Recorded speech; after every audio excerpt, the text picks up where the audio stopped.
Fala pessoal, tudo bom? Nesse vídeo eu quero fazer uma dica literária para vocês do livro Encarcerados, do John Scalzi.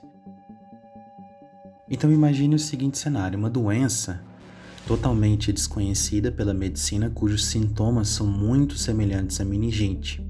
Alguns indivíduos se recuperam e acordam do coma, mas para um outro grupo, voltar do coma é sinônimo de uma nova e diferente condição de vida. Ambos grupos, os integradores no primeiro momento que voltam do coma e passam a viver aparentemente normalmente a sua vida, e os encarcerados, os que permanecem fechados em seu cérebro. Eles retornam do coma, mas não conseguem mais viverem normalmente como antes, né? Representa um total de quase 5 milhões de pessoas no mundo inteiro que desenvolveram a síndrome de Haden. Isso é um ponto, né, geral, uma visão geral que eu coloquei para vocês sobre o Encarcerados. Encarcerados, do John Scalzi, é uma narrativa, confesso, que me surpreendeu muito mais do que o outro livro que ele escreveu, o outro romance, né, que eu tive contato dele, que é o A Guerra do Velho, editado também pela editora pela editora Aleph, aqui no Brasil, tá? Bom, todos esses dois livros, tanto A Guerra do Velho quanto, né, Encarcerados, o Scalzi ele tem uma facilidade muito interessante para desenvolver contextos políticos, contextos sociais, econômicos, históricos muito bem detalhado. Ele faz isso com maestria. E isso não é diferente na Guerra do Velho e também não é diferente em Encarcerados.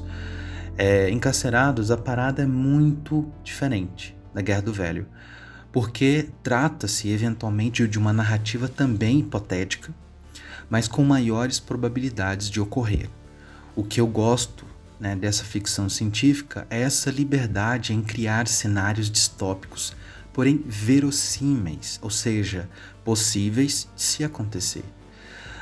Tecnologias na área da robótica e programação cognitiva e neurociência para a construção de redes neurais, etc., estão atualmente engateando e que provavelmente levarão mais alguns anos até estarem aptas para o mercado. Na verdade, vemos muito desses estudos sendo aplicados em inteligências artificiais, algoritmos, machine learning, tecnologias que possuem grandes contribuições positivas e também negativas para as nossas vidas.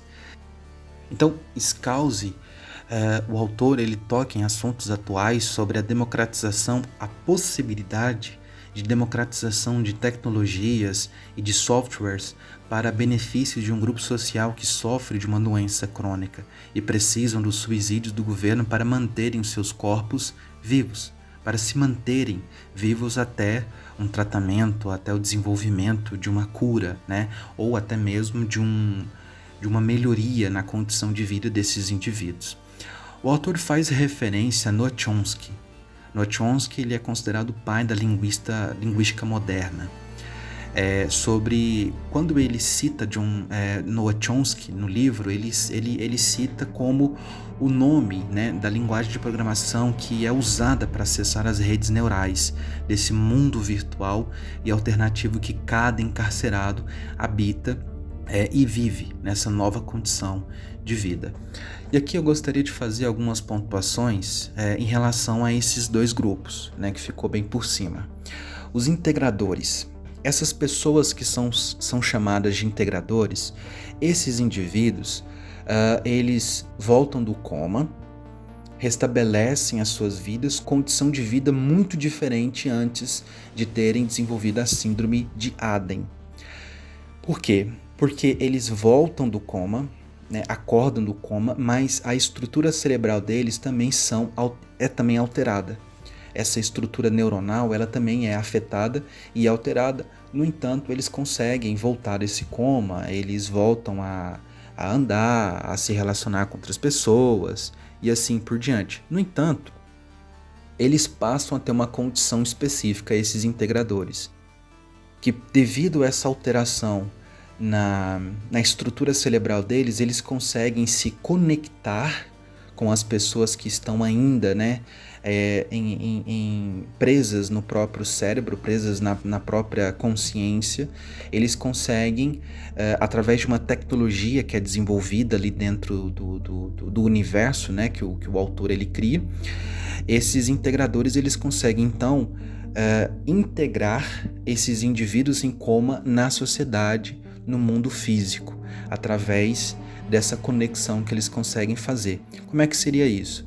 Ele utiliza uma espécie de uma tecnologia que eles também precisam estar conectados a um aparelho, numa espécie de uma aparelhagem que faz, né, essa conexão.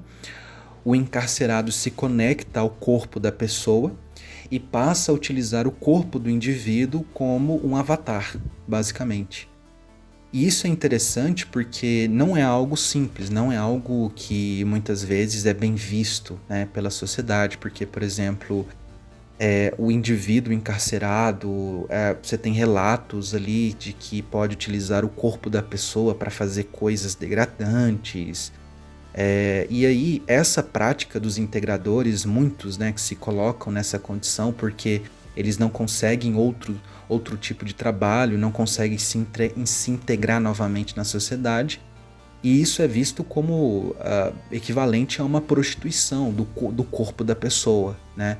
E essas pessoas que não conseguem mais um emprego e se integrar na sociedade, eles são forçados, né, a trabalharem dentro dessas agências, né, para os encarcerados utilizarem os corpos dessas pessoas. Tem uma parte do livro que fala sobre um dono de uma grande empresa que está tentando desenvolver uma cura para essa doença, que ele também foi afetado, e ele inclusive utiliza um integrador para fazer, né, para participar de reuniões e tudo mais.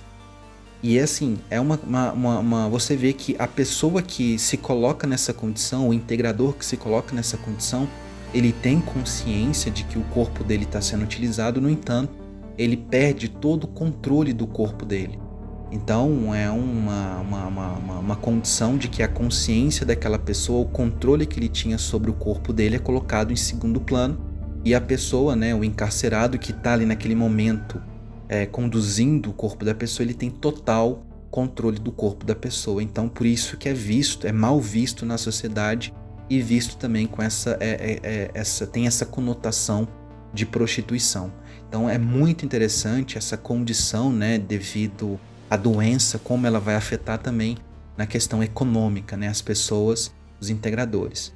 Já os encarcerados, a condição deles é muito mais sensível à condição dos encarcerados, porque eles precisam de toda uma aparelhagem para manter o corpo vivo, para alimentar o corpo através desses aparelhos, e a forma como eles vão restabelecer as suas vidas de uma forma, né, uma alternativa, né, para eles viverem e se relacionar com outras pessoas também, com outros encarcerados, vai ser através de uma espécie de uma rede neural em que eles vão criar uma espécie de uma realidade virtual em que essas pessoas vão se conectar nessa realidade virtual, onde você tem toda uma cultura, todo um ecossistema que vai ser criado, né, por essas pessoas. Então você tem líderes, né, você tem todo um entretenimento, toda uma cultura que é criada, e até mesmo militantes, né, que vão lutar pelas causas e pelos direitos dos encarcerados. É muito interessante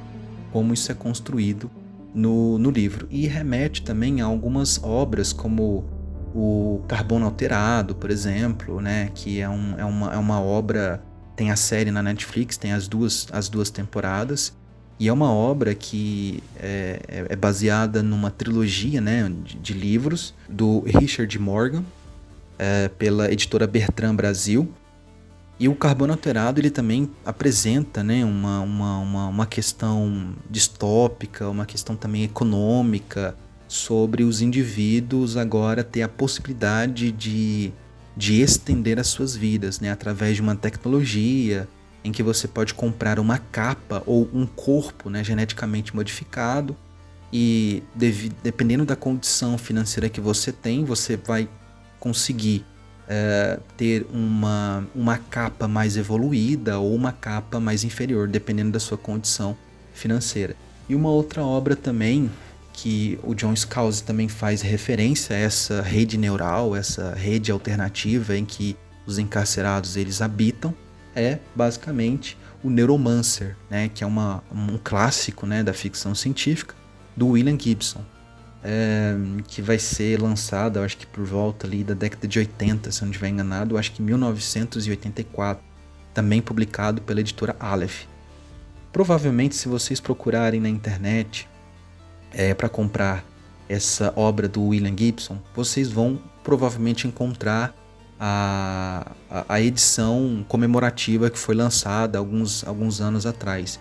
É uma edição muito bonita, as capas são belíssimas, né, ilustradas por um artista espanhol, que eu não me recordo agora o nome dele, mas vale muito a pena adquirir. Inclusive o Neuromancer, né, vale uma curiosidade, o Neuromancer ele vai ser uma obra que vai influenciar, né, os irmãos Wachowski no desenvolvimento do filme Matrix. A ideia da Matrix é uma influência, né, uma referência a esse universo que o William Gibson ele cria, né, no Neuromancer. Então vale muito a pena. É um clássico, né, da ficção científica e também influenciou e influencia vários autores, né, e vários filmes atualmente. Matrix, 13º Andar e assim por diante. Bom, sobre esse universo, né, do Encarcerados do John Scalzi. O protagonista, ele é um encarcerado, então a gente percebe a história, toda a dinâmica da história pela perspectiva desse personagem encarcerado nessa condição. Então a vantagem de se ter o contato com essa história com um encarcerado é que a gente conhece tanto o mundo alternativo em que ele viveu muito tempo, nesse mundo virtual, né, em que ele conhece todos os militantes ali, né, toda a cultura dentro, essa cultura alternativa dentro desse mundo virtual, que também, se a gente for fazer uma reflexão, pode ser também uma crítica social a pessoas marginalizadas que produzem uma cultura, uma contracultura dentro de uma sociedade que é totalmente heterogênea e tudo mais. E por um outro lado, esse personagem ele tem a possibilidade, a condição financeira de comprar, né, uma espécie de um exoesqueleto metálico, uma espécie de um robô em que ele utiliza como avatar. Tem essa possibilidade também de utilizar os integradores e também comprar esse corpo robótico. E como ele tem uma condição, a família tem uma condição de vida, porque a família desse personagem que a gente passa a ter contato com esse universo, nada mais, nada menos, é o presidente atual dos Estados Unidos. Então, né, daí a gente tira, né, a condição financeira boa, favorável que ele tem para ter um corpo, né, um exoesqueleto robótico de boa qualidade, né, de última geração e assim por diante. E inclusive esse personagem ele é um policial, ele é um investigador da polícia que está passando por uma política, né, de integrar esses indivíduos que são encarcerados, mas que têm a possibilidade de utilizar esse exoesqueleto e trabalhar normalmente, entre aspas, como um investigador normal. Claro que ele tem, né, alguns skills, né, devido à tecnologia que ele utiliza desse corpo metálico, esse corpo robótico. Ele utiliza dessas tecnologias a favor, né, do seu trabalho. E, mediante a isso, uma coisa muito interessante que o John Scalzi faz com esse personagem é que, pelo fato dele utilizar um corpo metálico e robótico, ele não define, fica muito confuso, e eu achei isso genial da parte dele, ele não define o gênero do personagem. Uma hora a gente acha que pode ser uma mulher, uma outra hora pode ser um homem. Então não fica claro, e isso é muito, muito bacana. Um outro livro que faz isso também, Justiça Ancilar, que é um livro também que brinca muito com essa questão do gênero, né? A gente não sabe qual que é o gênero do personagem porque tem toda uma brincadeira linguística, né, que os autores eles fazem na obra. É genial essa brincadeira que ele faz com a linguagem. Bom, Então, essa aqui é a minha dica literária para vocês. Espero que vocês tenham gostado. E qualquer dúvida, né, pode deixar aí nos comentários.